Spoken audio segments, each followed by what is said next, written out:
নিত্য নতুন ভালোবাসার গল্প পেতে, দেখতে এবং শুনতে আমাদের চ্যানেলটি সাবস্ক্রাইব করে পাশে থাকা বেল আইকনটি ক্লিক করুন। সবার বিয়েতে বরযাত্রী আসে, আর আমার বিয়েতে হবু স্বামীর সাথে তার একমাত্র বউ এসেছে। সেই বউ আর কেউ না, আমারই একমাত্র বেস্ট ফ্রেন্ড। অবাক হচ্ছেন না? আমি অবাক হয়ে নির্বিকার তাকিয়ে আছি ওইদিকে। উপস্থিত সবাই চমকে আছে। সবার চেহারাই বলে দিচ্ছে লিয়ার পেটটা অনেকটা উঁচু, হয়তো অন্তঃসত্ত্বা। আচ্ছা, আয়ান ভাইয়া বিবাহিত হলে আমার সাথে এতদিন প্রেমের নাটক কেন করলো? আমার ইমোশন নিয়ে খেললো? আমি রৌনককে বিয়ে করতে পারবো না বাবা। আমার স্ত্রী আছে, আর সে আমার হবু সন্তানের মা হতে চলেছে। তোমার যদি রওনাকে বিয়ে করার ইচ্ছা ছিল না, তাহলে এত নাটকের কি প্রয়োজন ছিল? সে যাই হোক, আমি পারবো না বিয়ে করতে, মানে পারবো না। এসব ড্রামা অফ করো। আমাকে আর লিয়াকে ভিতরে যাইতে দাও। লিয়া অনেক টায়ার্ড, এই মুহূর্তে ওর বিশ্রামের প্রয়োজন। এই পরিস্থিতিতে আয়ান শুধু তাদের কথাই ভেবে যাচ্ছে। এটা ভেবে সবাই আশ্চর্য হয়ে গেছে। এক মেয়েকে বিয়ের আসরে ছেড়ে দেয়া, তার সাথে প্রায় 5টা মাস প্রেমের নাটক করা, এবং শেষ মুহূর্তে এসে তাকে ছেড়ে দেয়া। সেই মেয়েটার মনের অবস্থা কেমন হচ্ছে তা সে ভাবছে না। আচ্ছা, রওনক তো লিয়ার থেকে দেখতে খারাপ নয়, তাহলে আয়ানকে দেখে বোঝা যাচ্ছে না যে সে অনুতপ্ত তার কাজে। রওনক ড্রয়িং রুম থেকে দৌড়ে সোজা নিজের রুমে ঢুকে দরজা আটকে দিল। সবাই রওনকের পিছু পিছু গিয়ে দরজা ধাক্কাতে লাগলো। রওনক নিজের ক্ষোভ আটকাতে পারছে না। ড্রেসিং টেবিলের সামনে রাখা সব ফেলে দিল। রওনকে নিজেকে শেষ করে দিতে ইচ্ছে করছে। ওয়াশরুম থেকে ফিনাইলের বোতল এনে ডগ ডগ করে বোতল খেয়ে নিল সে। চারপাশ রওনকের ঘুরতে লাগলো চোখের সামনে, সব অন্ধকার হয়ে পড়ছে। নিজেকে না সামলাতে পেরে সে লুটিয়ে পড়লো ফ্লোরে। অনেকক্ষণ ধরে দরজা খোলাতে না পেরে দরজা ভাঙার প্ল্যান করলো সবাই। দরজা ভেঙে রওনককে সবাই ফ্লোরে পড়ে থাকতে দেখে হতবাক হয়ে যায়। রওনকের মা আলিয়া শিকদার নিজের কলিজার টুকরার এমন অবস্থা থেকে জ্ঞান হারিয়ে ফেলল। রওনকের বড় ভাই রাফিন একমাত্র মনের অবস্থা থেকে কি করবে ভেবে পায় না। দ্রুত তাকে কোলে উঠিয়ে হাসপাতালের উদ্দেশ্যে বেরিয়ে পড়ে। আয়ান আর লিয়া রাফিনের কোলে রওনককে দেখেও চুপচাপ বসেছিল। মা, সবাই রওনকের সাথে চলে গেছে। বিয়েতে আসা সবাইও নিজেদের মতো কথা বলতে বলতে চলে গেল। একটু আগে কোলাহলে পরিপূর্ণ বাড়িটা কেমন নিস্তব্ধতায় ছেয়ে গেছে। পুরো বাড়িতে কেবল আয়ান আর লিয়া। লিয়ার প্রেগনেন্সির 8ম মাস শেষের দিকে। এই সময়টায় যে কোনো মেয়েই বেশি চলাচল করতে পারে না। লিয়ার মাথা গড়িয়ে ঘাম ঝরে পড়েছে। তাকে দেখে আয়ান বিচলিত হয়ে পড়ল। তুমি গামছো কেন লিয়া? Anything wrong? আপনি কোনো কিছু ঠিক করছেন না আয়ান? আপনি সবার জীবন নিয়ে খেলছেন। এতটা প্রতিহিংসা, তাও আবার নিজের আপনজনদের সাথে। একদিন পস্তাবেন, আপনি খুব পস্তাবেন। আমার রুনুর যদি কিছু হয়ে যায় আয়ান, আমি ক্ষমা করব না আপনাকে। ও আচ্ছা, নেক্সট একদম চুপচাপ থাকবা। বলে যাবা না আমি আয়ান শিকদার। তুমি আমার হবু সন্তানের মা বলে যে আমি তোমাকে ক্ষমা করে দেবো, এটা ভুলেও ভাববা না। আমার থেকে একটু বেশি বুঝতে যাবা, এই মুহূর্তে আমি ভুলে যাব কে তুমি। এদিকে আয়ানের বিরক্তির মাখা কণ্ঠে বলা এসব কথায় লিয়ার ভয় শুরু হয়। সত্যি তো, আয়ান যেমন মানুষ, সে যা ইচ্ছা তা করতে পারে। আমাকে আমার সন্তানের জন্য সুস্থ থাকতে হবে। আল্লাহ, তুমি রোনাকে সুস্থ করে দাও প্লিজ। আর কতদিন দূরে দূরে থাকবে সে? এবার তো তাকে ফিরতে হবে। আর প্রিয়সী যে মৃত্যুর সাথে লড়াই করছে, এবার খেলা জমবে। যা হবে সব সামনাসামনি। হাসপাতালে এখন প্রচুর ভিড়, কারণ পুরো শিকদার বাড়ির লোকজন যে এখানে জমা হয়েছে। শিকদার বাড়ির কলেজের টুকরার যে এই অবস্থা। শিকদার হসপিটালটা শিকদারদেরই তৈরি করা। রৌনককে নিয়ে যাওয়া হয়েছে ওটিতে। এখন তার স্টোমাক ওয়াশ করা লাগবে। ওটির বাইরে সবাই বসে দোয়া করছে সুস্থতার জন্য। রাফিন একটু বাইরে বের হয়ে কল লাগায় কাউকে। হ্যালো ব্রো, কেমন আছিস? কি হয়েছে রাফিন, তোর আওয়াজ এমন শোনা যাচ্ছে কেন? Are you okay?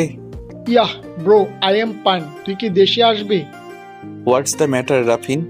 Without any reason তুই আমাকে আসার কথা বলতেছিস? বাসায় সব ঠিক আছে? Nothing is fine bro. Ronu suicide করা ট্রাই করছে। আমরা ওরে হসপিটালে নিয়ে আসছি। ওটিডিতে ওকে নিয়ে যাওয়া হয়েছে। আমি হেল্পলেস ফিল করছি। আমার বোনু খুব কষ্ট পাচ্ছে bro. What the hell man, তুই আমাকে এখন বলছিস? আমি আসছি, বাকিটা এসে শুনবো। কাল সকালের মধ্যে আমি বাসায় থাকবো। আচ্ছা বাই ব্রো। কল কেটে সেই লোক দ্রুত টিকিট কেটে নিল। তার বুকের মাঝে শূন্যতা অনুভব করছে। বাসা থেকে দূরে আসলেও যে বাড়িতে তার প্রাণ ভ্রমণ রেখে এসেছে, সে তো আয়ান বিষয়ক বিয়ে নিয়ে কোনো কথাই জানে না। আচ্ছা, বিয়েতে গিয়ে যখন শুনবে এসব, তখন তার রিয়েকশনটা কেমন হবে? নতুন করে কোনো ঝড় আসবে? রনাকে বিছানায় দিয়ে দেওয়া হয়েছে, সেন্সলেস হয়ে আছে। স্টমাক ওয়াশ এতটা সহজ নয়। বেডে হাত পা বেঁধে রেখে গলা দিয়ে পেট অবধি যে মোটা পাইপ দিয়ে ওয়াশ করে, তাতেই অর্ধেক জান বেরিয়ে যায়। এত কষ্ট সহ্য করতে হয় বলার মতো না। তবুও মানুষ কিছু না ভেবেই করে ফেলে। এই জন্য ভেবে কাজ করতে হয়। একজন মৃত্যুর মুখ থেকে ফিরে আসা মানুষ থেকে গল্প শুনলে হয়তো কেউ আর আত্মহত্যার মতো কাজ করতো না। আজ নিজের ভুলের জন্য এত কষ্ট রওনাকে সহ্য করতে হয়েছে। চেহারা মলিন হয়ে আছে রওনাকে। কি একটা অবস্থা! চঞ্চলতায় দুষ্টামিতে যে মেতে থাকতো, আছে শান্ত, প্রচুর শান্ত। রওনাককে সুস্থ দেখে সবাই বাড়িতে ফিরে যাওয়ার সিদ্ধান্ত নিল। রওনাকের কাছে রাফিন আর রওনাকের মা আর বড় মা মানে আয়ানের মা থেকে গেল। আয়ান লিয়াকে নিজের রুমে নিয়ে গেল ধরে ধরে। এই অবস্থায় সিঁড়ি দিয়ে একা একা উঠা লিয়ার পক্ষে পসিবল না। লিয়ার কোনো কিছু ভালো লাগছে না। একবার যদি একটু রওনাকের খবর পেত তাহলে শান্তি লাগতো। আয়ান হয়তো লিয়ার অস্থিরতা বুঝতে পেরেছে। এইভাবে বেহুদা টেনশনের ফলে যদি আমার সন্তানের ক্ষতি হয়, আই ওয়াজন্ট স্পেয়ার ইউ লিয়া। এখন গিয়ে সোজা ঘুমাবে তুমি। আমি তোমার দেখাশোনার জন্য মানুষ নিয়ে আসবো। রুম থেকে একদম বের হবে না, আর কারো সাথে কথা বলার চেষ্টা করবে না। এটা কেমন কথা আয়ান? আমি এভাবে একা একা কিভাবে থাকবো? আমাকে আপনি আমার মায়ের বাসায় রেখে আসেন প্লিজ। আপনার সাথে থাকলে আমি প্রতিটা সময় ভয় থাকি, আর সহ্য হচ্ছে না আমার। কবে আমাকে মুক্তি দিবেন আপনি? যতদিন না অবধি আমি আমার শুরু করা এই খেলা সমাপ্তি টানছি, ততদিন তোমার মুক্তি নেই। শুয়ে পড়ো, আমি খাবার অর্ডার করে দিয়েছি। এরপর খাবার খেয়ে মেডিসিন খেয়ে ঘুমাবা। লিয়ার কথা বাড়ালো না। সে জানে কথা বাড়িয়ে কোনো লাভ নাই। আয়ান লিয়াকে রাতের খাবার খাওয়াচ্ছিল। এমন সময় আয়ানের রুমে ওর মা প্রবেশ করে। মিসেস আফিয়া শিকদার রুমে এসে আয়ানকে নিজের দিকে ঘুরিয়ে তার গালে থাপ্পড় লাগায়। আয়ান অবাক চোখে তার মায়ের দিকে তাকায়। সে ভাবতেই পারছে না তার মা তার গায়ে হাত তুলেছে। তোর মতো সন্তান যে আমি জন্ম দিয়েছি ভাবতেই ঘৃণা হচ্ছে আমার। আয়ান, তুই কি কারো ভালো সহ্য করতে পারছিস না? কি দোষ ছিল ওই মেয়েটার? হ্যাঁ, তোর স্ত্রী ছিল, সে আবার প্রেগনেন্টও। তাহলে কেন তুই ওই মেয়েটার সাথে এত নাটক করবি? মিসেস আফিয়া শিকদার কান্নারত কণ্ঠে আয়ানের কাছে জানতে চাইল। মায়ের কান্না দেখেও আয়ান স্বাভাবিকভাবে দাঁড়িয়ে আছে, তার ভাবাবেগ আগের মতো। আয়ান চোখ মুখ শক্ত করে তার মাকে বলল, এসব আজেরা ফাও পেশাল নিয়ে আমার রুম থেকে বের হও তুমি। আমি চাই না তোমার সাথে খারাপ বিহেভ করতে। আম্মু, আয়ান, নিজের মায়ের সাথে কিভাবে কথা বলছো তুমি? তুমি বেশি কথা না বলে ঘুমাও লিয়া। আফিয়া শিকদার নিজ সন্তানের কাছে অপদস্থ হয়ে রুম থেকে বেরিয়ে গেল। চোখ দিয়ে পানি পড়ছে তার। কেন যে আয়ান এমন করে তা সে আজও জানে না। প্রায় অনেকক্ষণ হয়েছে জ্ঞান ফিরেছে রওনাকে। চুপচাপ শুয়ে মাথার উপর থাকা সাদা রঙের ছাদ দেখছে। রাফিন বোনের পাশে বসে আছে, বোনের হাত ধরে। কেন এরকম বলদের মতো কাজ করলি? একজন মানুষ কি তোর জীবনের থেকে বেশি দামি বনু? আমাদের মা থেকে সে বড় হলো তোর কাছে। তুই জানিস, তুই যখন আম্মুর পেটুতে ছিলি তখন আম্মু খুব অসুস্থ থাকতো। ডাক্তার বলেছিল যে একজনকে বাঁচাতে পারবে, তখন আম্মু তোকে বেঁচে নিয়েছিল। আল্লাহর দোয়ায় আম্মু আর তুই দুজন সুস্থ হয়েছিস তখন। যে মা নিজের কথা না ভেবে তোর কথা ভেবেছে, তুই তখন এই দুনিয়াতে ছিলি না। আজ এরকম এক কাজ করলি মা বাবার কথা না ভেবে। রওনাক নিজের করা ভুলে লজ্জিত। ভাইয়ের দিকে তাকানোর মতো সাহস পাচ্ছিল না সে রাগের বশে খুব বড় একটা ভুল করেছে। আমাকে ক্ষমা করে দে ভাইয়া। আমার রাগে মাথা কাজ করছিল না। আমি কি করতাম তখন? এভাবে সবার সামনে আমাকে হাসির পাত্রী বানিয়ে কিভাবে অপমান করলো। আমাকে ভালো যদি নাই বাসতো আগেই বলে দিত। সে তাহা না করে সে এই কাজ করলো। আর লিয়া কিভাবে এইসব করলো? ভাইয়া, সে না তোমাকে ভালোবাসতো? রওনাকের কথায় রাফিনের চোখ ছলছল করে উঠল। তবুও বোনের সামনে নিজেকে শক্ত প্রমাণ করতে অন্যদিকে তাকিয়ে নিজেকে কন্ট্রোল করলো। এসব বাদ দে বনু, কাল সকালে একটা চারপাঁচ আছে তোর জন্য। আশা করি তোর পছন্দ হবে। মজা নিচ্ছ আমার সাথে ভাইয়া? আমাকে সারপ্রাইজ? হ্যাঁ, আচ্ছা ভাইয়া, যেই বাসায় আয়ান আর লিয়া আছে ওই বাসায় আমরা কিভাবে থাকবো? আমি বাসায় গিয়ে বাবার সাথে কাল কথা বলবো। ও বাড়ি থেকে আলাদা হওয়ায় অনেক রাত হয়েছে, ঘুমা।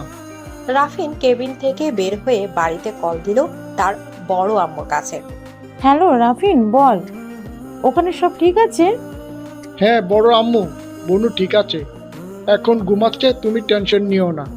আর শোনো, কাল সে বাড়িতে ফিরছে, সাথে তো বনুকে নিয়ে আমরা আসছি। আমাদের ওয়েলকাম জানাতে যেন কোনো ত্রুটি না হয়।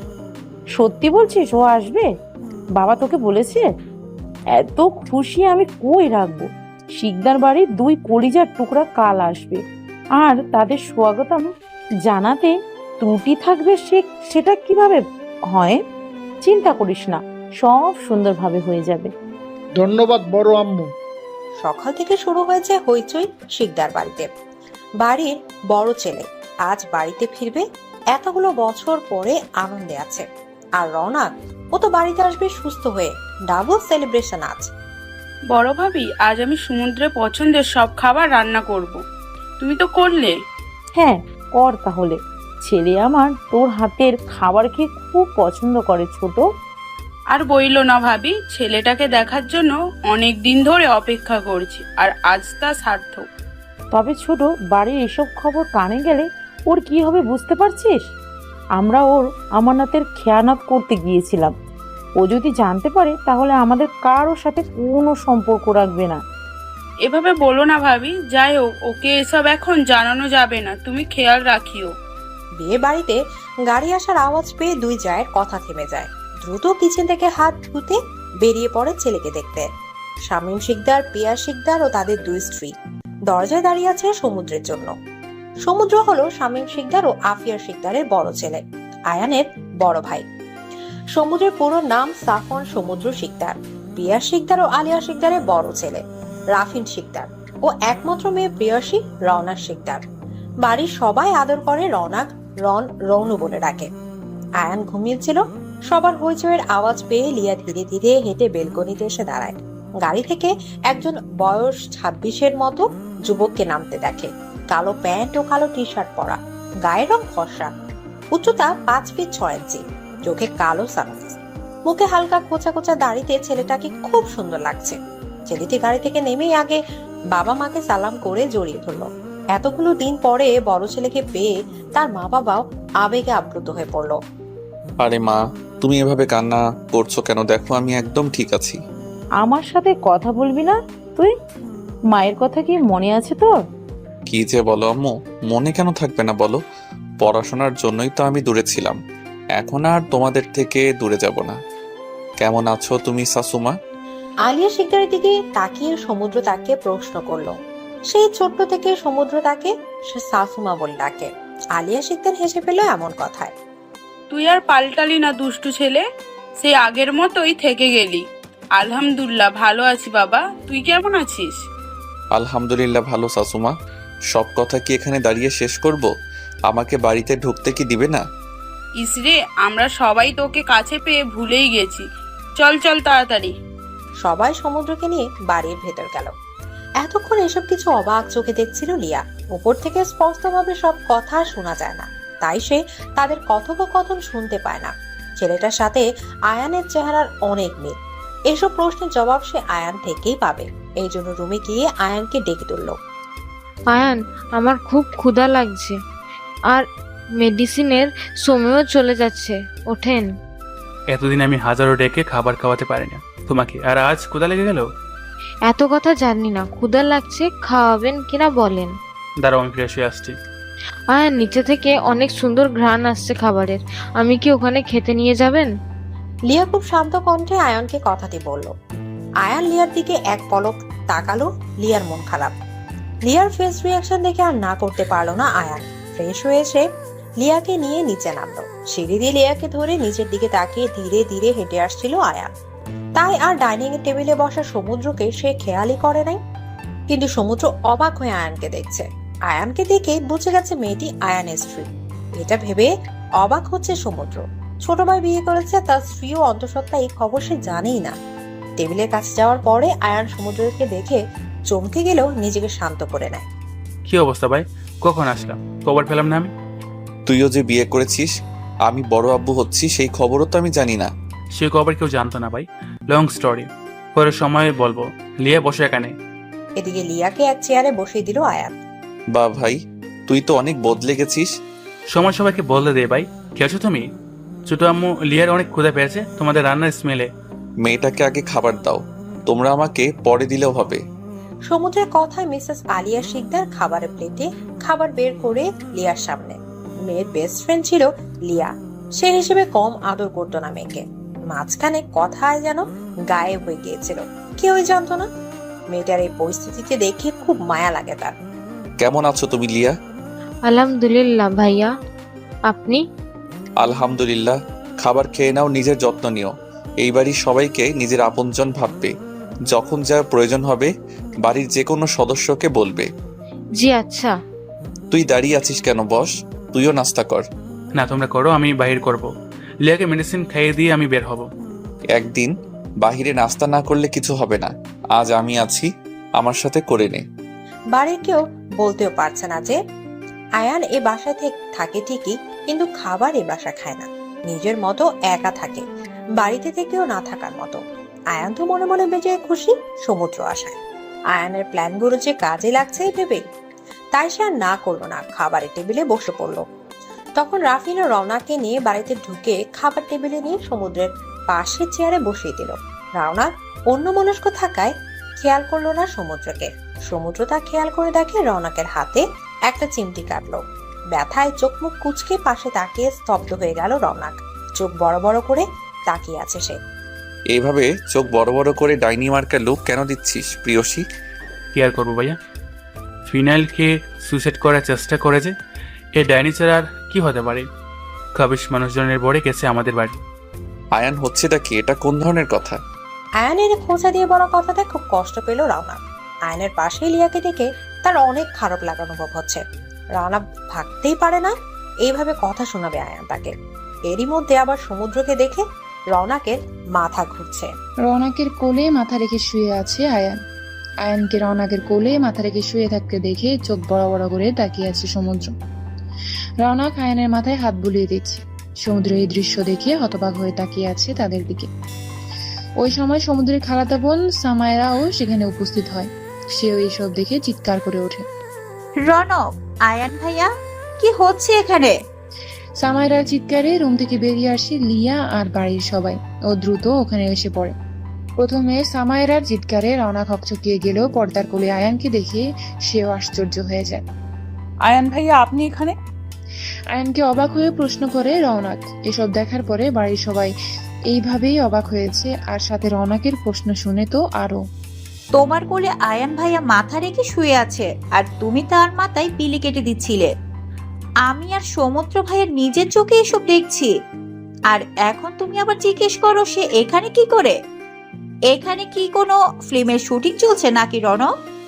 সামায়রার প্রশ্নে অনেক অপমান বোধ করলো রওনাক। সে বুঝতে পারছে সামায়রা কোনো ইঙ্গিতে তাকে এই কথা বলল। লজ্জায় মাথা নিচু করে ফেললো সে। রৌনু, তুমি কাজটা একদম ঠিক করোনি। আজকের পরে যাতে এইসব না দেখি। সমুদ্রের মায়ের কথায় রওনাক আকাশ থেকে পড়ল। সবাই যে তাকে ভুল বুঝছে। বড় আম্মুর দৃষ্টিতে সে আজ অন্য কিছু দেখতে পাচ্ছে। আমি জানি না আম্মু, বিশ্বাস করো। আয়ান ভাইয়া এখানে কি করছে? মিথ্যে কেন বলছিস তুই রানু? আমি রুমে যাচ্ছিলাম আর তুই আমাকে দেখে বললি যে তোর কোলে মাথা দিয়ে শুতে তুই আমার চুলে বিলি কেটে দিবি। পরিবারের সব সদস্যের সামনে এরকম কথা শুনে লজ্জায় কারোর দিকে তাকাতে পারছে না রওনা। চোখ বেয়ে পানি পড়ছে রাগে। এটা হচ্ছে প্রচন্ড তার আয়ান নামক ব্যক্তির উপর। তা আয়ান যে আপনাকে বলল আর আপনিও তাকে না বলতে পারলেন না? সবাই যে যার কাজে যান, সামান্য বিষয়টাকে এত বড় করে দেখার মতো কিছু হয় নাই। ছোট বোন বড় ভাইয়ের চুল বিলি কেটে দিতেই পারে। লিয়ের কথাই সবাই চলে গেল। রওনাককে ওর মা রওনাকের রুমে নিয়ে গেল। সেখানে দাঁড়ানো আছে সামায়রা, সমুদ্র, আয়ান এবং লিয়া। তোমার হাজবেন্ডকে এক মেয়ের সাথে দেখেও তুমি এত স্বাভাবিকভাবে আছো কিভাবে? ভাবি, সব জেনেও দেখে রেখো জামাইকে রনের মতো মেয়ে থেকে। Wait a minute. রনের মতো মেয়ে মানে? তোমার কথার মানে বুঝলাম না। শুনো সামায়রা, যে বাড়িতে দাঁড়িয়ে আছো সেটাও রৌনকের বাড়িতে। রৌনককে আমি অনেক আগে দেখেছিনি, সে কেমন। তুমি এইটুকু কথাকে এত বাড়াচ্ছ কেন আজব? নিজের চরকায় তেল দাও, অন্যের ব্যাপারে নাক না গলিয়ে। তুমি আমার বোনের সাথে কিভাবে কথা বলছো লিয়া? সামাইরা যেমন তোর খালাতো বোন, রৌনকও কিন্তু তোর চাচাতো বোন। বলে যাস না আয়ান, একজনকে সম্মান দিবি অন্যজনকে ছোট করবি, এটা তো হয় না। আমি বাড়িতে ছিলাম না, কি হয়েছে না হয়েছে আমি কিছুই জানি না, তাই কিছু বলতে পারলাম না। তবে প্রিয়সীকেও আমি ভালোভাবে চিনি। সে তোকে তার কোলে দেখে ততটাই অবাক হয়েছে যতটা আমরা হয়েছি। আজ কিছু বললাম না, এরপর এমন কিছু আমার সামনে হলে ভালো হবে না আয়ান। আর সামাইরা সামান্য বিষয়কে এত বাড়িয়ে মানুষের সামনে উপস্থাপন করেছিস, এর জন্য তোকে কিছু বলবো না এমন নয়। আমি মেয়েদেরকে হাত তুলি না। বেড়াতে এসেছিস, ভদ্র মানুষ হয়ে থাক। লিয়া, আয়ানকে নিয়ে রুমে যাও তুমি। সমুদ্রের অপমানে আয়ান আর সামাইরার মাথা নিচু করে রাগে পুষতে পুষতে চলে গেল সেখান থেকে। লিয়া মুচকি হেসে সমুদ্রকে উদ্দেশ্য করে বলে, ভাইয়া, সবসময় আমরা চোখের সামনে যা দেখি তা সত্যি নাও হতে পারে। আমি অবাক হই না একটুও, কারণ সব আমি নিজের চোখেই দেখেছি। কিন্তু আমি কাউকে বলি নাই, কারণ আপনার আম্মুর ব্যবহারে। মানুষ বলে না, যার যার তার তারই, এই কথাটার ব্যাখ্যা আমি আজ পেলাম। লিয়াও চলে গেল রুমে। লিয়া এক রহস্যের মধ্যে সমুদ্রকে রেখে গেল। সমুদ্র প্রচুর টায়ার্ড থাকায় নিজের রুমে চলে গেলেও বাড়ির মানুষের ব্যবহার আর কথাবার্তায় তার সন্দেহ হচ্ছে। এখানে এমন কিছু হয়েছে তা সে জানে না। তার প্রিয়সী কেন সুসাইড করার চেষ্টা করছিল এই ব্যাপারটাও তাও এখনো জানে না। আমু, বিশ্বাস করো, আয়ান ভাইয়া ওইখানে ওই অবস্থায় কিভাবে ছিল আমি জানি না। রওনাকের কান্না করতেও কষ্ট হচ্ছে। মেয়ের অবস্থা দেখে মেয়েকে শান্ত করার চেষ্টা করতে লাগলেন আলিয়া শিকদার। আমি জানি তো আমার মেয়ে এই রকম না। কি হয়েছে আমি জানতেও চাইবো না মা, কারণ আমি তোকে বিশ্বাস করি। মায়ের কথায় রওনাক নিজেকে শান্ত করার চেষ্টা করে। আর কেউ বিশ্বাস করুক বা না করুক, তার মা তো তাকে বিশ্বাস করে। আয়ানকে ওর কাজের শাস্তি আমরা দেব। আমাদের ভুল বুঝিস না, আজ এত বছর পরে সমুদ্র এসেছে, তাই আমরা সিনক্রেট করতে চাই না মা। সে তো কিছুই জানে না বাড়ির সম্পর্কে। মা, আমার আর এইসব ভালো লাগে না। আমি এখানে থাকবো না আর। তুমি আব্বুকে বলে এই বাড়ি থেকে অন্য কোথাও শিফট হওয়ার চেষ্টা করো প্লিজ। আমি আর তোর বাবাও এটাই ভেবেছি। আজ রাতে তোর বড় আব্বুর সাথে আমরা কথা বলবো। তুই বিশ্রাম নে, আমি একটু আসছি। মিসেস আলিয়াও অবাক তার বড় জায়ের কাছে। কি সুন্দর ব্যবহার আজ তার দেখল।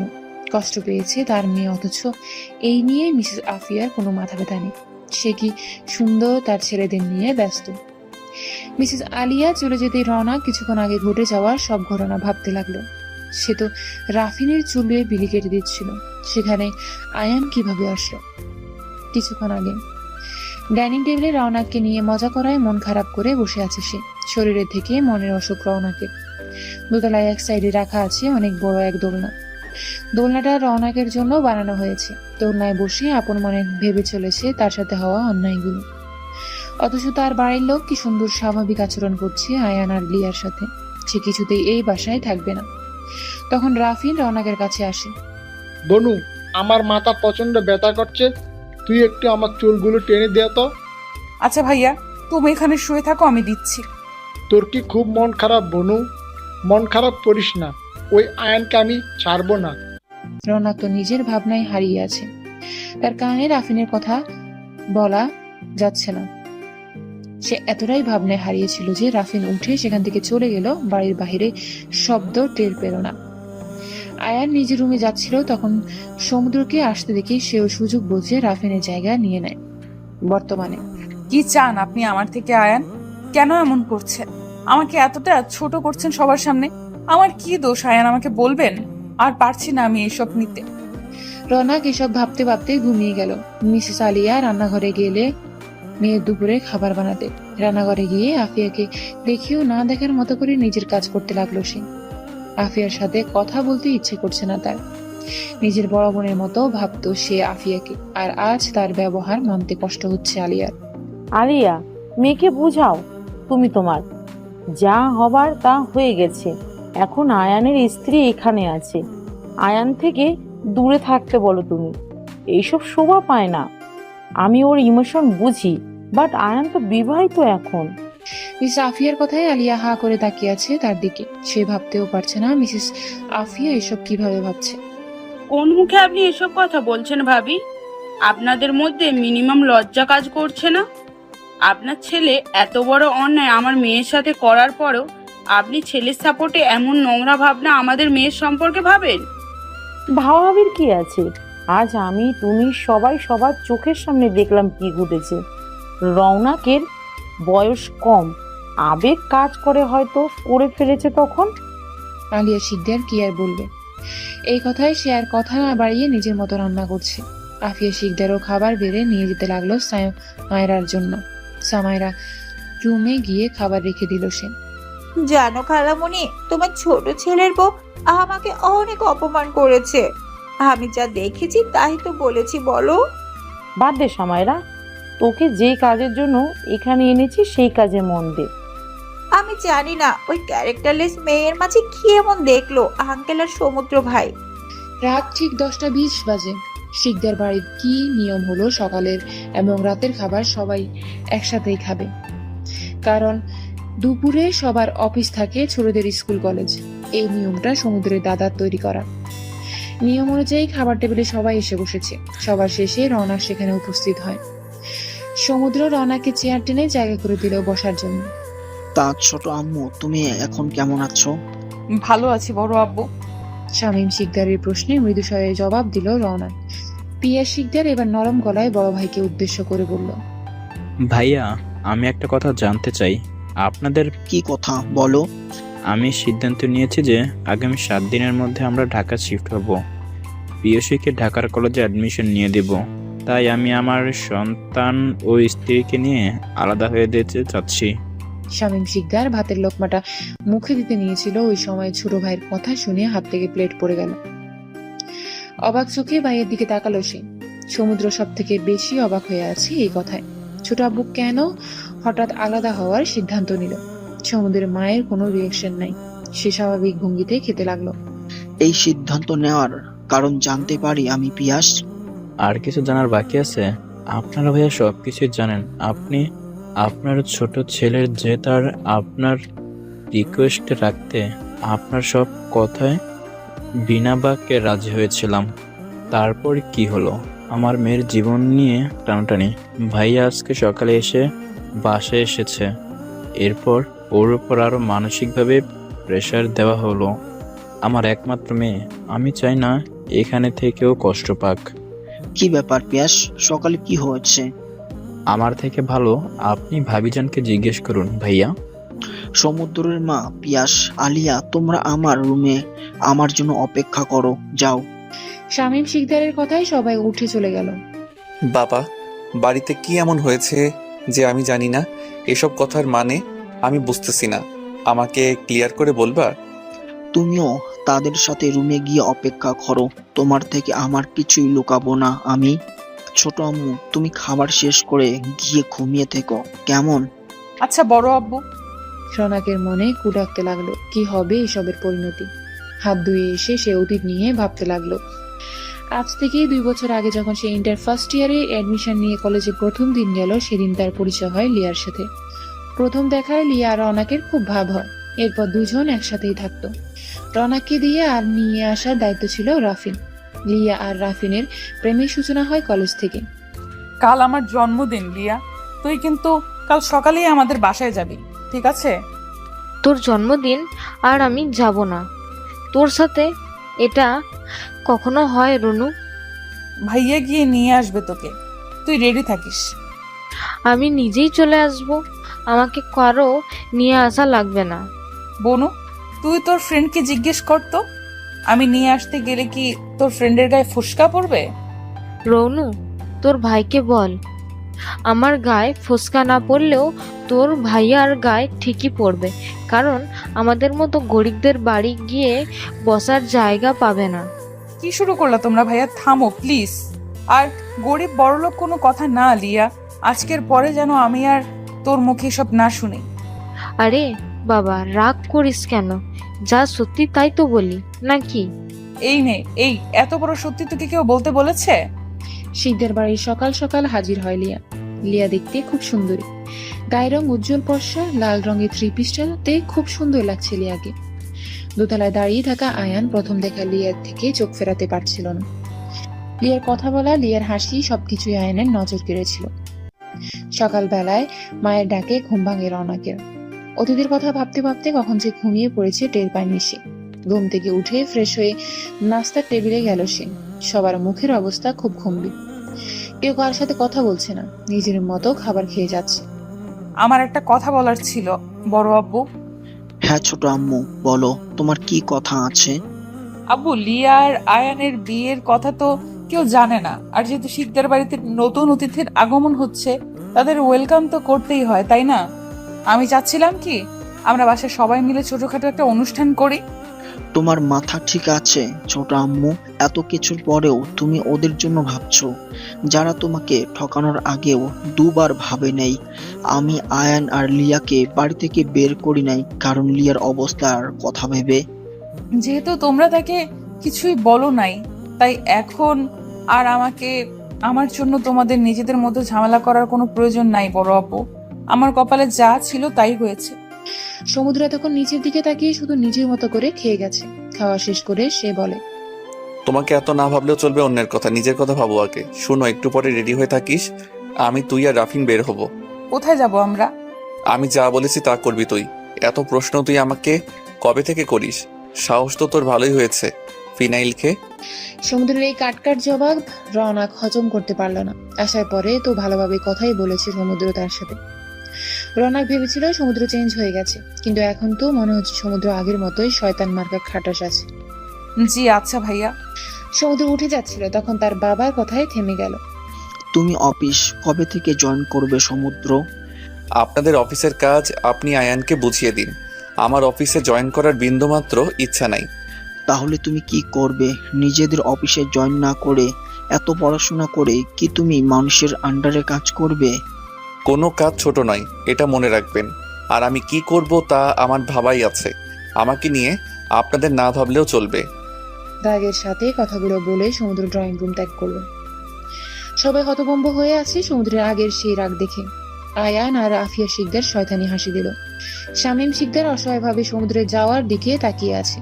ছেলে কাল রাতে সব জানার পর থেকে এমন বিহেভ করছে সে ভালোই বুঝতে পারছে। অপরদিকে উপর থেকে লিয়া ভালোভাবেই বুঝতে পারছে মা ছেলের মাথায় আবার কি ঘুরপাক খাচ্ছে।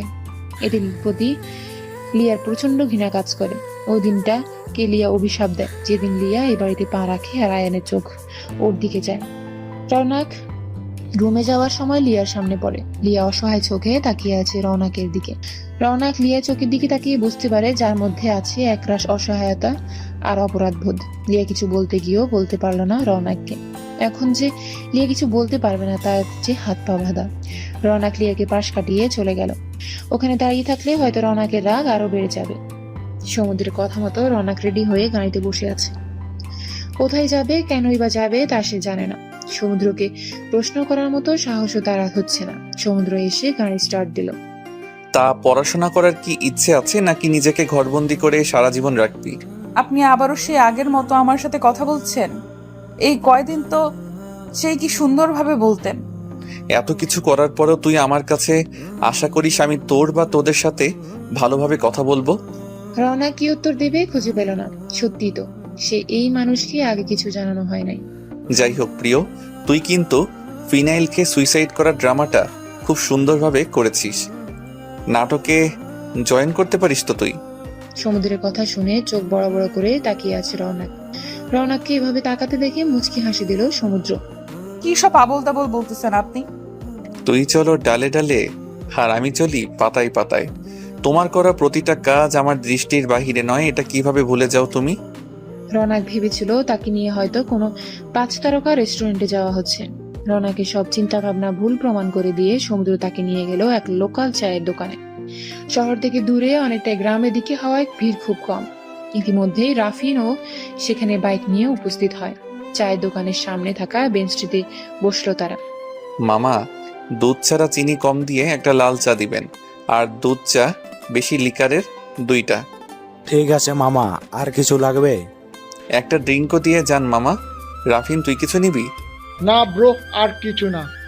রওনাক তাকিয়ে আছে তাদের দিকে। তাকে তো কিছু নিতে সাধলো না। নিজের জন্য ড্রিঙ্কো আর রাফিনকেও জিজ্ঞেস করলো, একা তাকে বাদে। ব্যাপারটা খুব গায়ে লাগলো তার। রাগে মুখ ফুলিয়ে বসে থাকলো।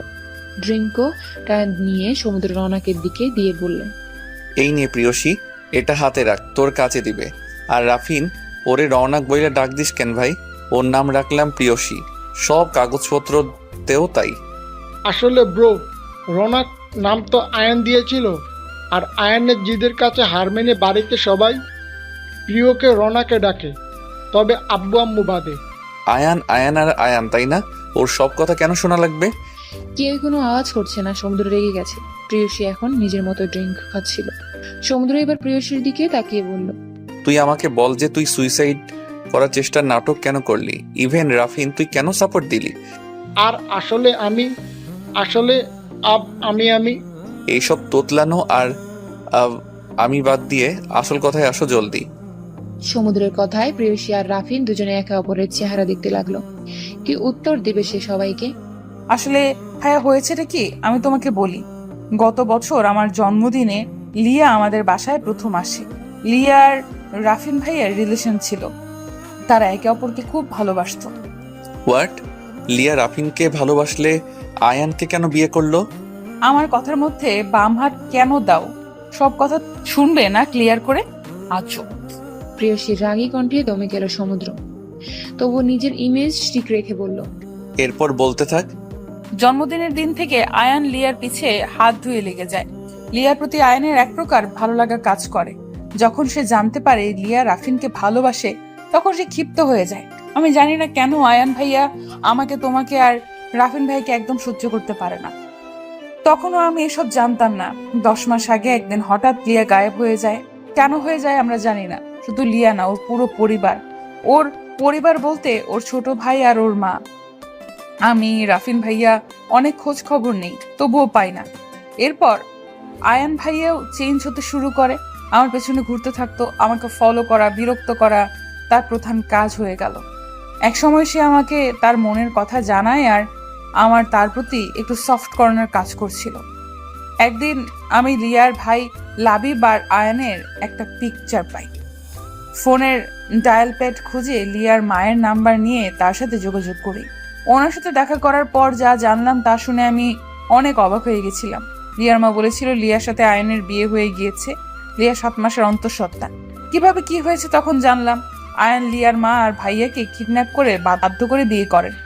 এরপর ওদের অন্য জায়গায় শিফট করে সবার সাথে যোগাযোগ বন্ধ করায়। আমি আন্টিকে দিয়ে প্রমিস করাই যে এই কথা যেন সে লিয়া আয়ান কাউকেই না জানায়। এত কিছু হয়ে গেল, লিয়া কেন তোকে বা রাফিনকে জানায় নাই?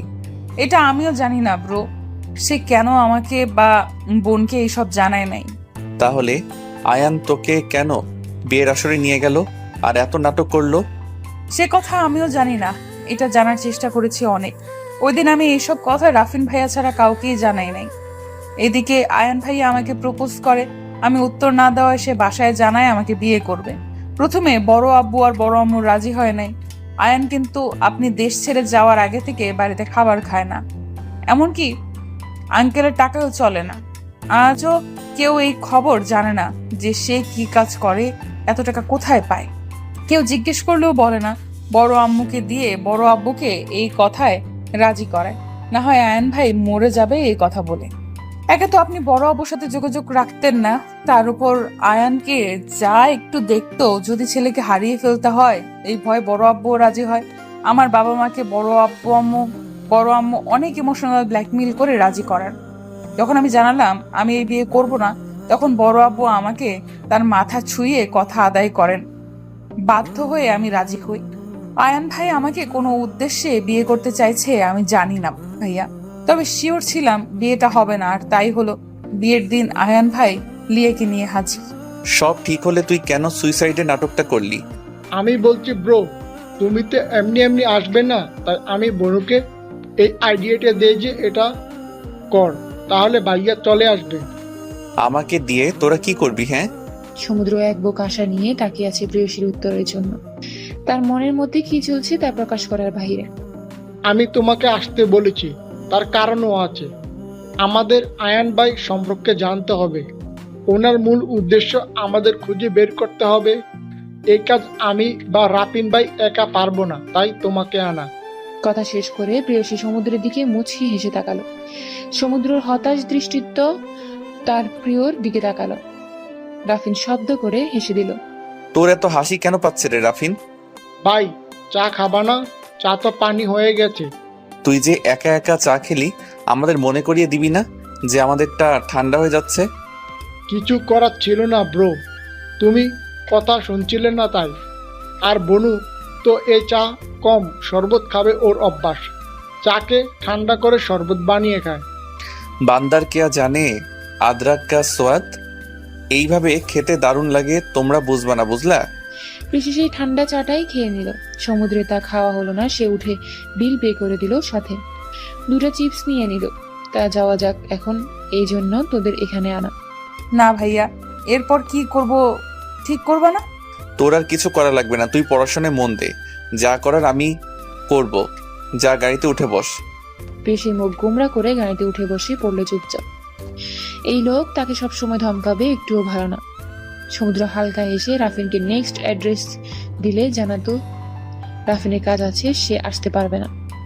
সমুদ্র প্রিয়কে নিয়ে যেন একাই লাঞ্চ করে নেয়। রাফিনকে বিদায় দিয়ে সমুদ্র গাড়িতে উঠে বসে।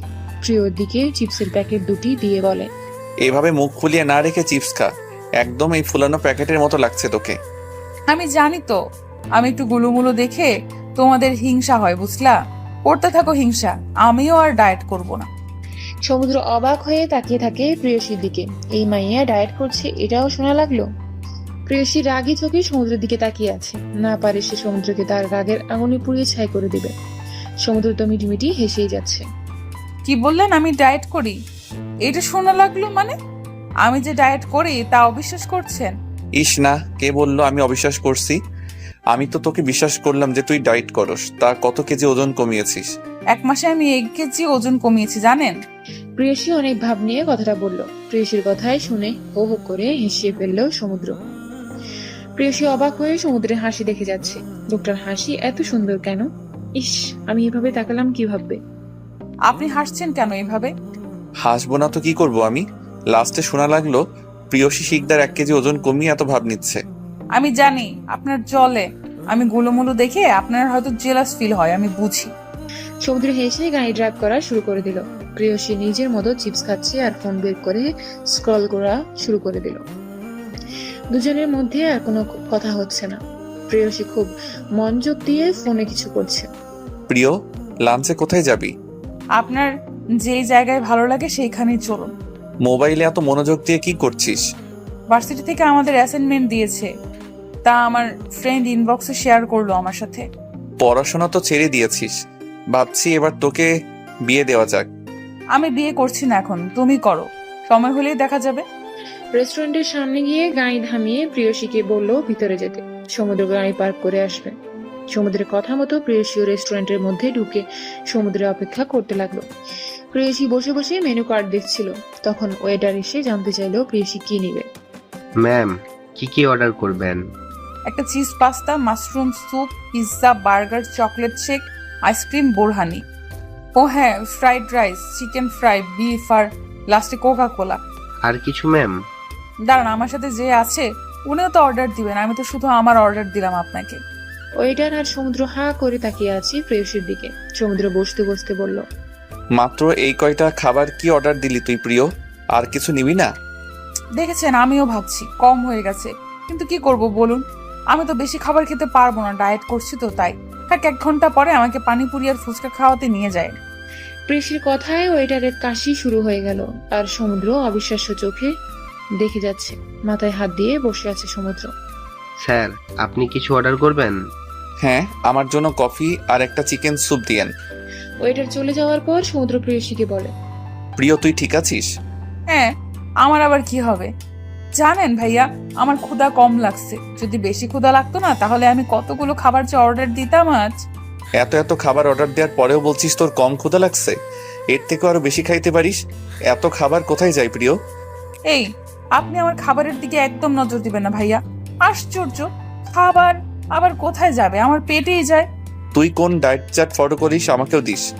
বাসায় আমার রুমের দেওয়ালে টানানো আছে, বাসায় গিয়ে দেখে নিয়েন। চুপচাপ থাকেন, খাবার দিতে এত লেট করছেন কেন? সমুদ্র মনে মনে ভাবছে এই কোন খাদকের পাল্লায় সে পড়েছে।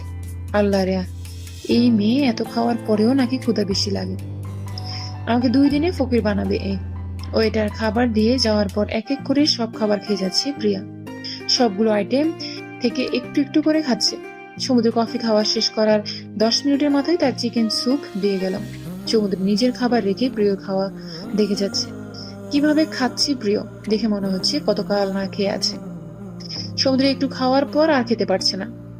প্রিয়সীর খাওয়া শেষে সে কোকা কোলায় এক চুমুক দিয়ে সমুদ্রের দিকে তাকালো। সমুদ্র ভাইয়া, আপনি যদি আপনার খাবার খেতে না পারেন তাহলে আমি আপনাকে সাহায্য করতে পারি। কিভাবে? আমাকে দিন, আপনি তো খেতে পারছেন না। আপনার উপর আমার খুব মায়া লাগছে ভাইয়া, তাই আপনার হয়ে স্যুপটা আমি খেয়ে নিব।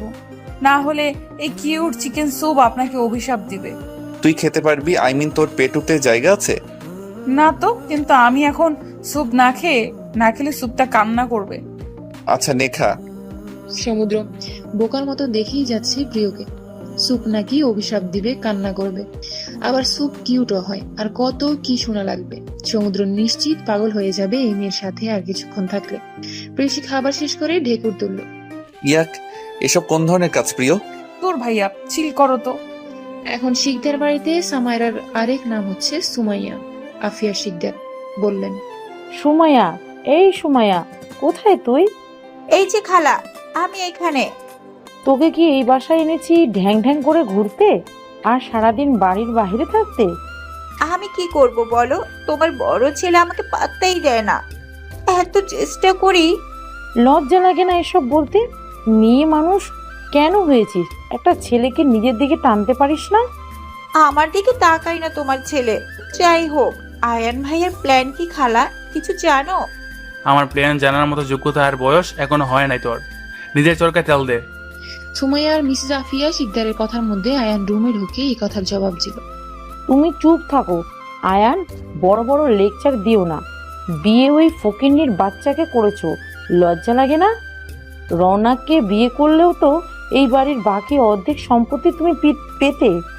মালিয়াকে নিয়ে একদম বাজে কথা বলবে না, আর অপমান তো দূরের কথা। মাথা খারাপ হয়ে গেছে তোমার?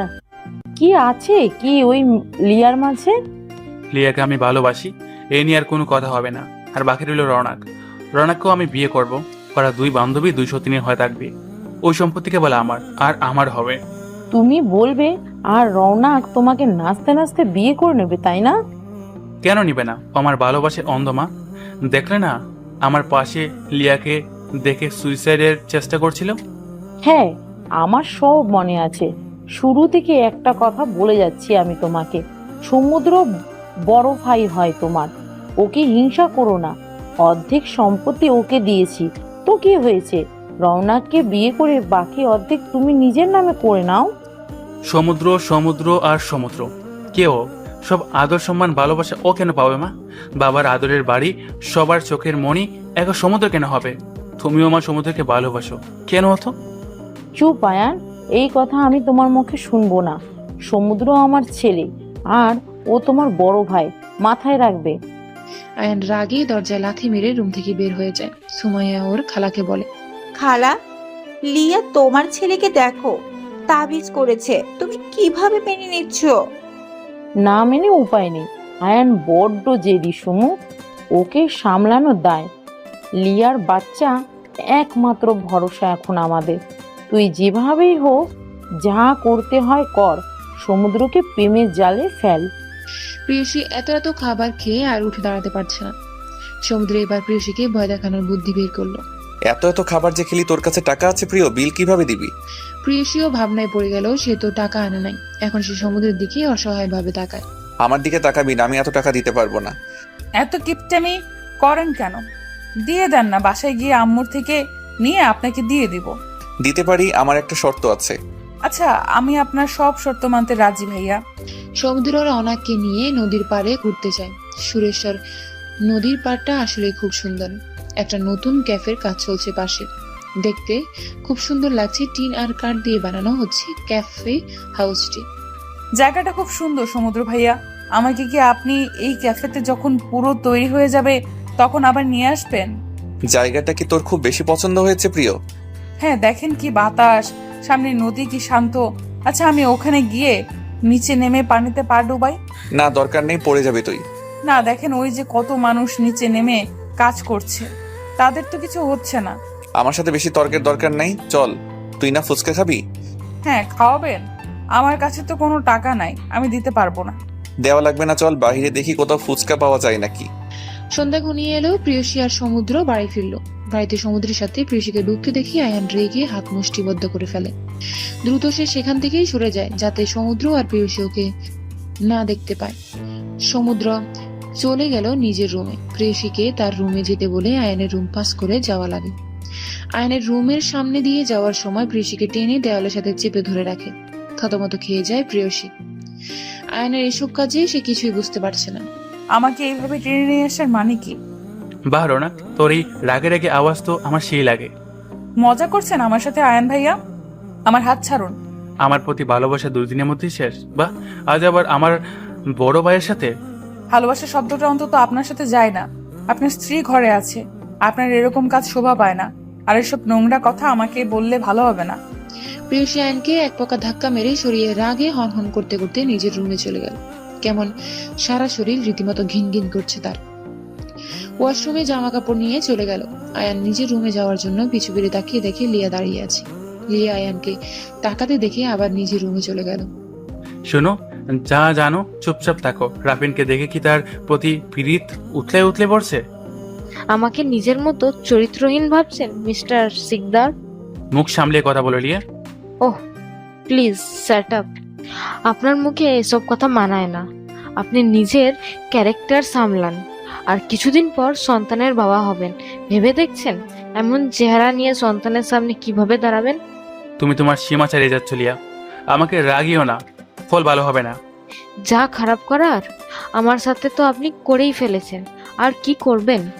আর কিছু বাকি নাই, কিন্তু এমন একদিন আসবে আপনি পস্তাবেন, খুব করে পস্তাবেন।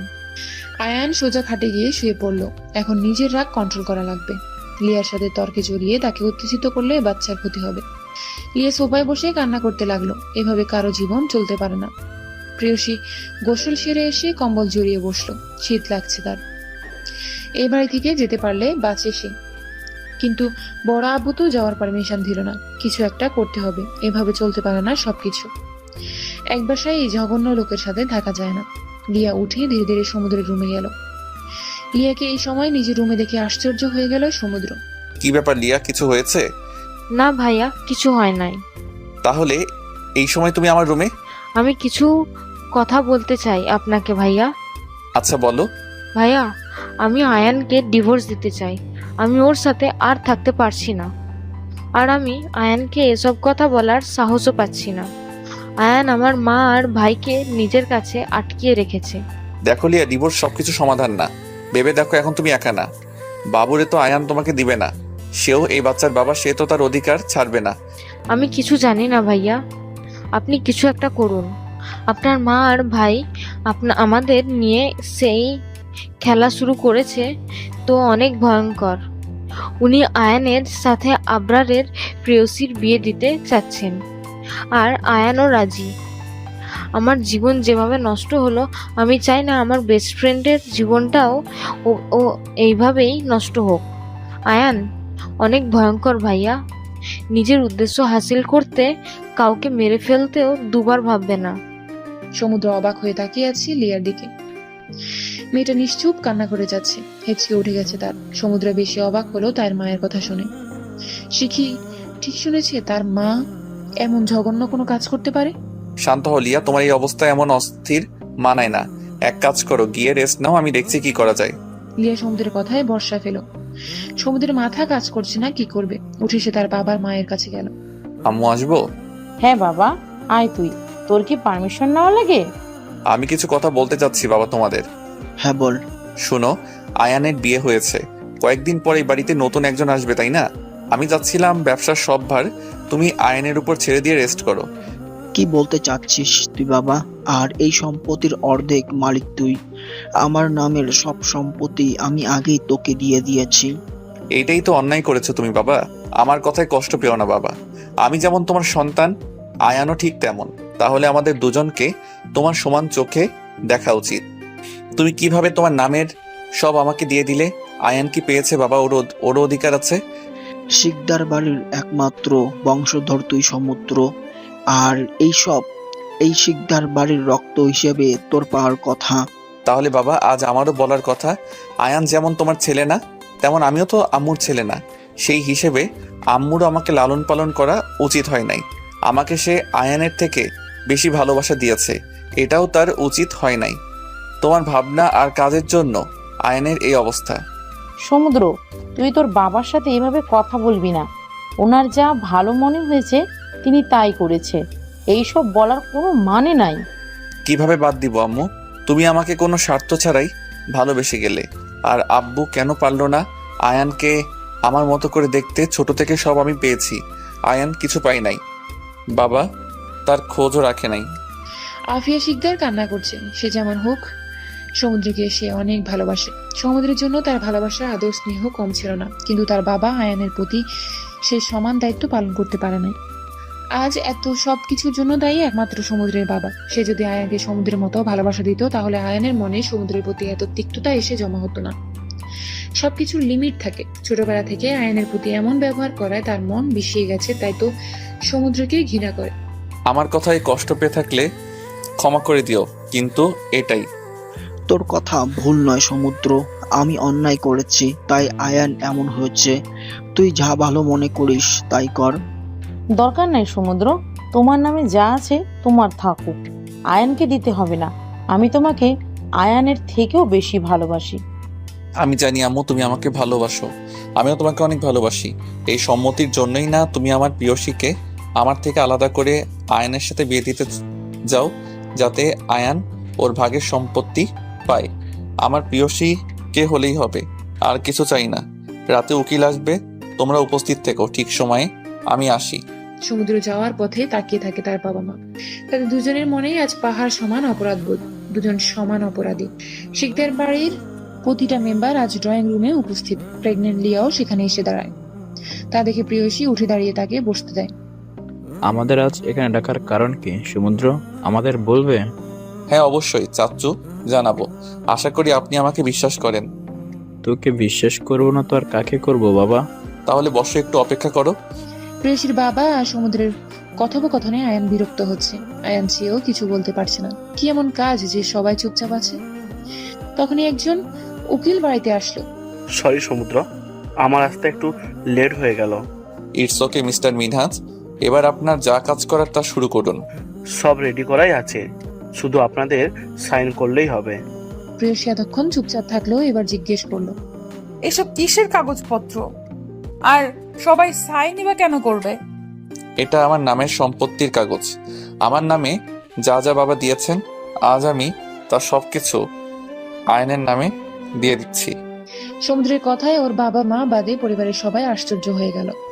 সমুদ্র কেন এসব করছে? আয়ান তো আকাশ থেকে পড়ছে বলে মনে হচ্ছে। এসব কি বলছো ভাইয়া? আমি কেন তোমার নামের সম্পত্তি নেব? এই সম্পত্তি তোমার বাবার, তাই এর উপর অধিকারও তোমার। আমার একার বাবা না, তোর বাবা সে আয়ান। হয়তো সে ভুল করেছে, তাই বলে মা যেমন আমাদের দুজনের বাবাও সেম। আর আমার যা সিদ্ধান্ত নেওয়ার আমি নিয়ে নিয়েছি। কারো কোনো আপত্তি আছে? কেউ কিছু বলল না, কারণ যার সম্পত্তি সে নিজে দিয়ে দিয়েছে তাতে অন্য কেউ কি বলবে। আর সব থেকে বড় কথা, সমুদ্র কিছু না ভেবে কিছু করে না। আয়ান আর কিছু বলল না। এত সম্পত্তির মালিক সে একা হবে এসব ভেবে খুশিতে তার চোখ চিকচিক করে উঠল। কিছু না করেও সব তার নিজের হচ্ছে, এ থেকে ভালো আর কি হবে। আয়ানের নামে সব লিখে দিল সমুদ্র, আর বাকি সবাই শুধু নির্ভর শ্রোতা। তখন একজন হুজুর টাইপ লোক আসলো। ছোট আব্বু, আমি জানি তুমি আমাকে খুব ভালোবাসো। মনে আছে তুমি আমাকে কি ওয়াদা দিয়েছিলে? আজ তোমাকে তোমার ওয়াদা পূর্ণ করতে হবে। আমাকে আমার আমানত ফেরত দিতে হবে। আমার সব মনে আছে রে, আমাকে ক্ষমা করে দিস। আমি তোর আমানতের খেয়ানত করতে যাচ্ছিলাম। আমার কোনো আপত্তি নাই যদি প্রিয়সী রাজি থাকে। প্রিয়সী ওর বাবা আর সমুদ্রের কথায় অবাক হয়ে বোকার মতো তাকিয়ে আছে। কি বিষয়ে কথা হচ্ছে তা তাদের বোধগম্য হচ্ছে না। প্রিয়সীর মা মেয়ের দিকে তাকিয়ে আছে। সে সিদ্ধান্ত নিল মেয়েকে জানাবে। মেয়ের হাত ধরে ওখান থেকে চলে গেল বাড়ির ভেতরে। এর মধ্যে ওখানে সমুদ্র ও বাকি সব পেপার চেক করে নিল। অনেকক্ষণ পরে যখন প্রিয়সীকে নিয়ে ওর মা আসেন, প্রিয়সী তখন নিশ্চুপ। নিজের দিকে মাথা দিয়ে দাঁড়িয়ে আছে। প্রেয়সীর মা জানালো সে বিয়েতে রাজি। সমুদ্র আর প্রেয়সীর বিয়ে পড়ানো শুরু হলো। আয়ান শুধু নির্বাক শ্রোতা হয়ে দাঁড়িয়ে আছে। সে আজ জিতেও হেরে গেল। সমুদ্র সম্পত্তি দিয়ে মেইন জিনিস নিয়ে গেল, হাতের কাগজ মুষ্টিবদ্ধ করে রাখলো। আয়ানের অবস্থা দেখে মৃদু হাসল লিয়া। দেখুক কেমন লাগে যখন নিজের অতীব প্রিয় জিনিস না চাইলেও হারানো লাগে। রাফিন এক দৃষ্টিতে লিয়ার দিকে তাকিয়ে আছে। লিয়াকে দেখতে খুব সুন্দর লাগছে। প্রেগনেন্সির জন্য হয়তো লিয়ার চেহারায় এত লাবণ্যময় লাগছে। কি গুলুমুলু লাগছে মেয়েটাকে। চোখে কোণে এসে পানি দিয়ে জমাতে শুরু করলো। দৃষ্টি ঝাপসা হতে লাগলো রাফিনের। আজ হয়তো আয়ানের জায়গায় তার থাকার কথা ছিল। আজ লিয়ার গর্ভে আয়ানের সন্তান না রাফিনের হতো। কিন্তু সব কি আর চাইলেও পাওয়া যায়? লিয়া রাফিনের ভাগ্যে ছিল না, তাই আজ সে অন্য কারো। চোখ থেকে গড়িয়ে পড়া পানি হাত দিয়ে মুছে ফেললো সে। সমুদ্র আর পিয়ুষের বিয়ের পরে সমুদ্র সবাইকে জানায় তার চাকরি না হওয়া অবধি তারা এই বাড়িতেই থাকবে। সমুদ্রের এহেন কথায় বাড়ির কেউ রাজি না। প্রিয়সী, আমি চাইছি তুই তোর নামের সব রাফিনকে দিয়ে দিবি। আজ থেকে তুই আমার স্ত্রী। আমি চাই তোর স্বামীর যতটুকু আছে ততটুকুই তোর হবে। আর যদি তুই চাস এই শিকদার বাড়িতে থাকতে তাহলে আমার আপত্তি নেই, কিন্তু আমি এই বাড়িতে থাকবো না। এখন এই বাড়ি আয়ানের। যেমন আয়ানের ঠিক তেমন আমারও সমুদ্র। তুমি আর প্রেয়সী কোথাও যাস না বাবা। ছোট আব্বু, আম্মু, আমাকে বিশ্বাস করতে পারো। আমি যেখানে যাই তোমাদের মেয়েকে কষ্ট পেতে দিব না। ও যাতে সব থেকে ভালো থাকে আমি সেই ব্যবস্থাই করব। ভাইয়া তুমি এখানে থাকবে, কোথাও যাবে না। আয়ান না চাইতেও নিজের ইমপ্রেশনস বজায় রাখতে এটা বলল। না আয়ান, আমি অনেক পেয়েছি এই বাসা থেকে, এবার না, তোর পালা। প্রিয়সী, আমি চাই আমরা যাওয়ার পর রাফিন ও তার সমান অধিকার পাক। রাফিন নিজের অধিকারে দাপটের সাথে এই বাসায় থাকবে। ভবিষ্যতে ওর বিয়ে হবে, তখন ওর স্ত্রী সন্তান হবে, যাতে তাদের অধিকার ঠিকঠাক থাকে। প্রেয়সীর মনে সমুদ্রের প্রতি সম্মান বাড়তেই থাকে। থাকবেই না কেন? সমুদ্র সবার কথা ঠিকভাবে মনে রেখে সব সিদ্ধান্ত নেয়। আমার কোনো সমস্যা নেই। আমার কোনো কালেই এইসবের প্রতি আগ্রহই ছিল না। শুধু দাদু আমাকে এইসব দিয়ে যায়। আমিও চাই সবকিছু আমার ভাই পাক। আমার ভাইয়া আমাকে খুব ভালোবাসে, আমিও বাসি। কথা বলতে বলতে রাফিনের কাছে গিয়ে কান্না করে দেয় প্রেয়সী। কোনো কান্না পাচ্ছে তার, সে জানে না। হয়তো এই ভাইয়ের থেকে দূরে যেতে হবে এই কথা ভেবে। এটাই যে নিয়তি। রাফিনের বিয়ের কথা শুনে লিয়ার বুকটা ঢক করে উঠল। উঠবে বা না কেন? নিজের সামনে নিজের ভালোবাসা অন্য কারো হবে এমন কথায় তো কষ্ট হবেই। কিন্তু লিয়া, সেও তো অনেক আগে রাফিনকে ঠকিয়েছে। সে তো আয়ানের মোহে আটকে রাফিনকে ধোকা দিয়েছিল। আয়ান তো একাদশী না। লিয়ার ইচ্ছে না থাকলে আয়ানের একা এত দূর আগানো কখনোই হতো না। সুমাইয়া নিজের বান্ধবীর জন্মদিনে গিয়েছিল। সে যখন এসে জানবে সমুদ্রের বিয়ে হয়ে গেছে তখন কি হবে? সবাই যে যার কাজে ব্যস্ত। আজ হুট করে যেভাবে বিয়ে হয়ে যাবে কেউ ভাবে না। প্রেয়সী নিজের রুমে দরজা আটকে বসে আছে। প্রেয়সীর মা আর সমুদ্রের মা রান্নাঘরে রান্না করতে ব্যস্ত। আয়ান যেন কোথায় বেরিয়ে গেছে। ড্রয়িং রুমে সোফায় বসায় লিয়ার সামনেই রাফিন। এভাবে বসে থাকাতে লিয়ার খারাপ লাগছে, কিন্তু হুট করে দাঁড়াতে পারে না। এত বড় পেট নিয়ে তাড়াহুড়ো করে দাঁড়ানো যায় না। রাফিন এতক্ষণ ধরে লিয়ার হাসপাস করা দেখেছে। নিজের নীরবতা ভেঙে রাফিন বলল, কেন আমার সাথে প্রতারণা করলে লিয়া? আয়নের মাঝে কি এমন দেখলে যে আমার কথা ভুলে গেলে? আমাকে কি ভালোবাসা নাই কখনো? আমাকে ভুল বোঝেন না রাফিন, আমি তোমাকে ভালোবাসি, কিন্তু আমার মতিভ্রম হয়েছিল। তাই তো আমি কিছু না ভেবে আয়নের ফাঁদে পা দিই। বাইরের চাকচিক্যের মোহে পড়ে যাই আমি। আমাকে ক্ষমা করে দিও। নিজের লাইফে এগিয়ে যাও রাফিন। আমার জন্য এতটা ভাবার জন্য ধন্যবাদ তোমাকে। এসো আমি তোমাকে দাঁড়াতে হেল্প করি। এখানে আর কেউ নাই। রাফিন লিয়ার অনুমতির অপেক্ষায় থাকলো না। লিয়া তাদের কবজি ধরে দাঁড়াতে সাহায্য করলো। লিয়া ধীরে ধীরে এক এক সিঁড়ি বেয়ে উঠছে, আবার থেমে যাচ্ছে। বুঝে যাচ্ছে তার কষ্ট হচ্ছে। এভাবে দাঁড়িয়ে থেকে আবারও আরেক সিঁড়ি উঠলো। এভাবে উপরে ওঠা লিয়ার কাছে অনেক টাফ লাগছে। এক পা উপরে দিয়ে ভারসাম্য হারিয়ে সিঁড়ির নিচে পড়ে গেল লিয়া। গগন বিদারী চিৎকার দিয়ে উঠল সে। রাফিন লিয়ার চিৎকার শুনে দৌড়ে লিয়ার কাছে যায়। লিয়া অসহ্য ব্যথা আর যন্ত্রণায় ছটফট করছে। সারা ফ্লোর রক্তে ভেসে যাচ্ছে। বাড়ির সবাই ও প্রিয়সী দৌড়ে আসলো। আমার বাচ্চাকে বাঁচাও রাফিন, আমাকে হাসপাতালে নিয়ে চলো। রাফিন চুপচাপ পাথরের মতো বসে আছে। লিয়ার করুণ আত্মনাদ তার কানে পৌঁছালো মাত্র তার হুঁশ আসে। সে বাঁচা কোলাপ করে আগাতে বাড়ির সবাই সাথে যায়। বাড়িতে রাফিন বাদে কোনো পুরুষ নাই। রাফিন গাড়িতে পিছের সিটে রাখে, সেখানে প্রেয়সী আর তার মা বসলো, আর আফিয়া শিকদার রাফিনের পাশে বসলো। সবাই খুব চিন্তিত।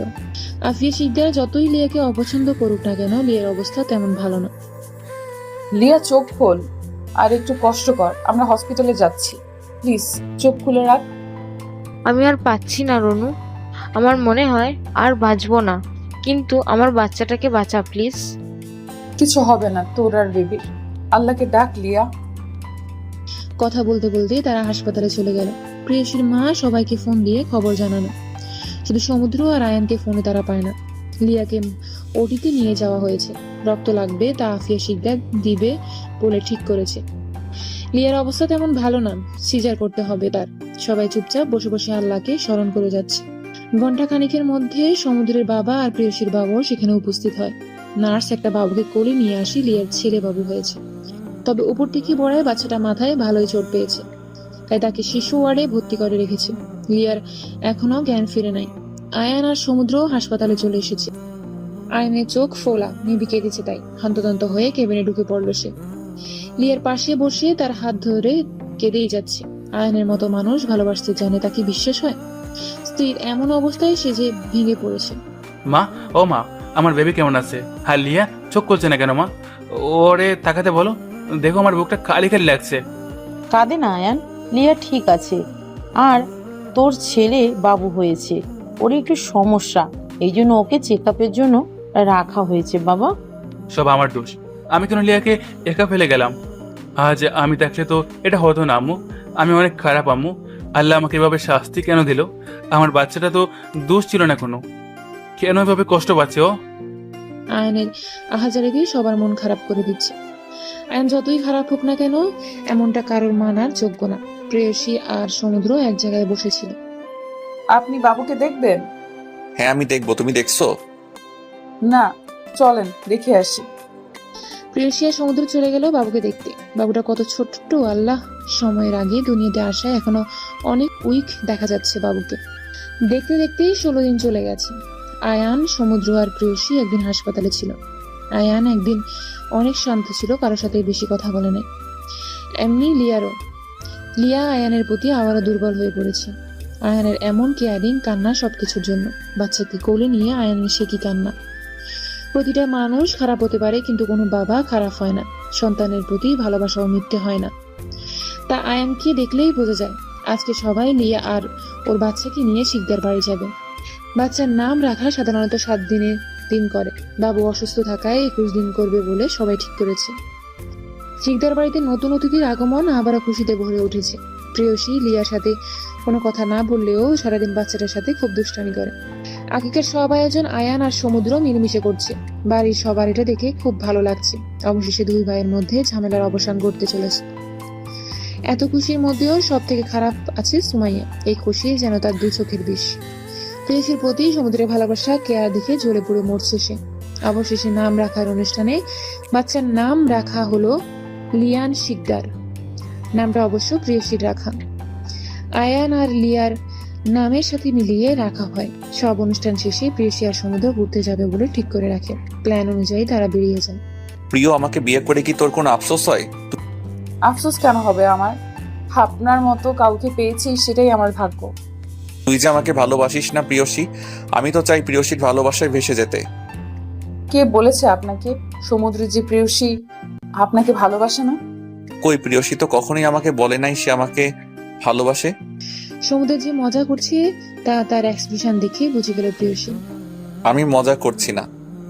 জানেন, আমি আমার অনুভূতি বলতে পারি না, সব কথা গুছিয়ে সাজিয়েও বলতে পারি না, তবে আমি আপনাকে খুব ভালোবাসি। এই প্রেয়সীর ভালোবাসা আপনার প্রতি এক সমুদ্র সমান। তারপর রওনাক আর সমুদ্র সিলেটের চা বাগানে ঘুরতে গেলে জায়গাটা তাদের অনেক পছন্দ হয়েছে। এবার ভাবলো আপাতত এখানে একটা বাসা ভাড়া নিয়েই দিন কাটাই। তারপর সুন্দর একটা বাসা তৈরি করবো এখানে। আর শিকদার বাড়িতে খুব কম মাঝে মাঝে যাবে তারা, এটাই সিদ্ধান্ত নিল। বাসার নাম কি দেওয়া যায়? সমুদ্র বলল, বলো না গো প্রেয়সী। নাম রাখা যেতে পারে প্রেয়সীর সমুদ্র বিলাস। শেষে বিলাস কেন? কেন বিলাস? কেন বিলাস আমাদের সন্তানের নাম। আপনারা ভালো থাকবেন, সুস্থ থাকবেন। আজকের মতো বিদায় নিচ্ছি, ধন্যবাদ।